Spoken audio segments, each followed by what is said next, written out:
All right, well, thank you so much for having me. So there are 1.2 million concussions that occur annually in the United States, and they're mostly from two places, and those are team sports and the military. Does this work? Ah, there we go. So a full 1 in 5 people coming back from Iraq and Afghanistan have concussions, and that's due to the increase in roadside bombs. So really, if somebody has a concussion, the most important thing is to make sure that you don't have another one. And that's because repeated concussions can be deadly. So there's a risk of permanent brain damage with repeated concussions and also early dementia. So there's an increasing link now between PTSD and concussion. So this is really a staggering statistic, so I'm going to have to say it. Only 6% of people with PTSD never had a concussion before. And there's also increasing evidence that concussion may be linked to the increasing number of suicides in the military. So we have a solution for this, and it's called BrainCheck. And so what we've done is we've taken scientifically validated neurological tests, and we've turned them into mobile interactive games. So when somebody has a concussion, there are very specific deficits to reaction time, attention, balance, memory, executive function, and some other things, and we can sensitively detect those with our tests. So these tests were developed at the laboratory of Dr. David Eagleman at the Baylor College of Medicine in Houston. And I'd like to, before I get into the tests, I'd just like to introduce our team briefly. So our founder, as I mentioned, is David Eagleman, and in addition to being an amazing scientist, he's also a really cool guy who is an actor and an author, and he's doing a PBS series on the brain in October, so you guys should check it out.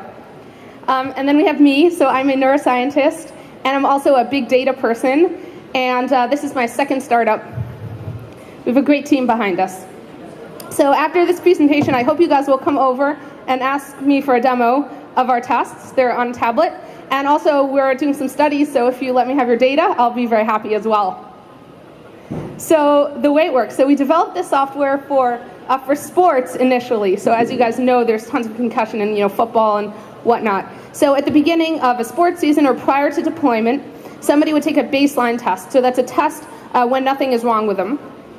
And then if an incident occurred, then they take the test again and would be able to compare their post-incident scores to their baseline scores, and that enables us to deliver individualized results.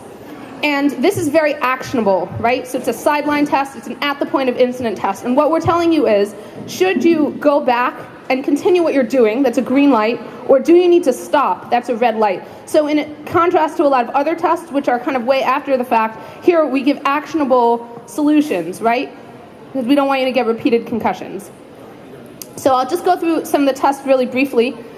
The first is called the flanker test. So we give you a bunch of arrows, and what you have to do is determine which way the center arrow is pointing.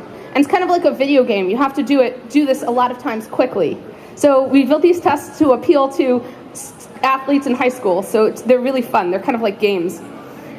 The digit symbol substitution test, this measures attention and speed. So you can see the Q symbol over there matches up with the number 2. And again, you got to do this really quickly. And just as an interesting side note, this is part of an IQ test as well. The Stroop test, this measures executive function. So you can see it says select the word red. And the word red here is written in the color purple. And so you have two competing pieces of information. So how quickly can you find the word red, R-E-D, rather than the word that's written in the color red? Trail making A-B test. So here you got to connect the dots, 1, 2, 3, 4, 5, or make it harder, 1A, 2B, 3C, etc. The balance test, so you balance, keep the dot in the center. This is another interesting one. So this is an optical illusion that normal people are subject to. So if I ask you to make these center circles the same size, normal people are subject to an optical illusion where they'll think they're the same size when they're not. But people who are concussed don't have that optical illusion, and so they'll actually make the circles exactly the same size. It's really unbelievable. Oh, and I forgot to mention something about this. So there are some people who deliberately want to fool the test. You have the football player who says, don't take me out of the game no matter what. Or I imagine in the military, some people just want to fight no matter what. They don't care about their cognitive health. And so we call this malingering, when they deliberately try to fool the test. So we can actually detect this with this test. If they get some of these answers wrong when they shouldn't, then we know they're not putting in proper effort or trying to cheat it. So we have the memory span test. Here, the colors result in a pattern, and you got to repeat the pattern. So this is another part of a standard IQ test, interestingly. So those are some of the tests that make up our assessment. And they're in validation studies now at a big hospital in Houston that has a lot of concussion, unfortunately, and also with Houston athletes. So before I came here, Tim and Bill asked me to talk a little bit about the military's prior experience with concussion testing, which is called ANUM, and it has unfortunately been deemed a debacle. This is not me using the word. And I want to talk a little bit about why people thought this failed and why we're different from what happened previously. So in the reports, there were 3 reasons given for why this didn't work. The first was that the field wasn't caught up with Congress's order. So Congress's order was in 2009 to implement concussion testing.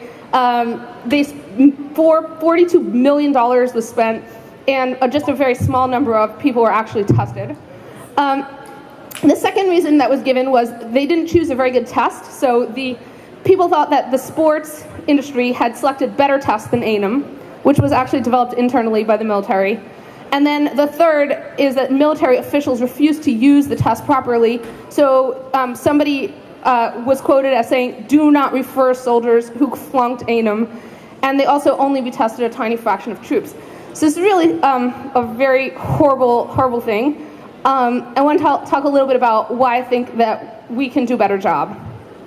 So the first is that our test is mobile. So it's not given on a PC, out in some hospital or whatever. You can actually take this thing with you. You can put it in your first aid kit or wherever you keep your gauze pad or your supplies. Take this with you. No internet connections required, right? So the point of this is to deliver actionable results. So if somebody is in a blast incident, then they can actually just take this test at, a couple hours later and determine whether they want to go and continue putting themselves in a situation where this might happen again. So it's mobile. The second is it's rapid. It takes 5 minutes rather than nearly an hour. And ANUM, there was a lot of details about the usability challenges with the test. 14-year-old football players can take this test, so I think that people in the military can take it as well, and it's really fun. It's self-administered. No doctor is required to administer this test, so another major differentiator. I mentioned already actionable decisions, so we give you a red, yellow, or green light. And more detailed reports are available for physicians and for individuals who are interested. So the other thing is we're really an innovative company and a very forward-looking company, and a person's given a login, and they can keep their results with them for their entire life. So suppose you did military service when you're 18, 19 years old, and you suffered some concussions then, and then you're 50 and you're thinking about maybe early dementia symptoms. You can actually go back and have your data from way back when. And we're going to have EMR integration, and we have a big data approach to actually use the data that we collect to make predictions about what people are at risk for. So just to end, here we have a picture of Colonel Mary Lopez, who's the person who implemented ANUM, and she said, quote, "We have failed our troops."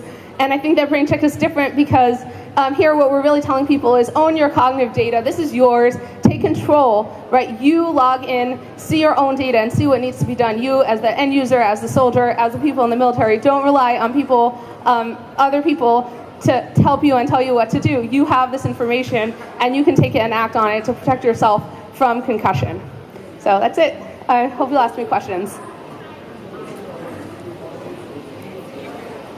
So I'm going to just get this started because we've had conversations, but I think some of our discussions ought to be shared with the audience.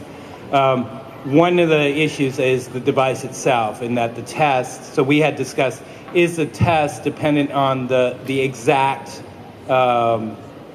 device that's being used? And if you want to touch on that. Yeah, so it does not depend on the device itself. It can work on Apple devices, so iPads, and also Android devices. Any of them works very well. The only constraint is the screen size should be sufficient. So if you do it on your phone, the results might be a little bit biased because the screen's very small and people have big fingers.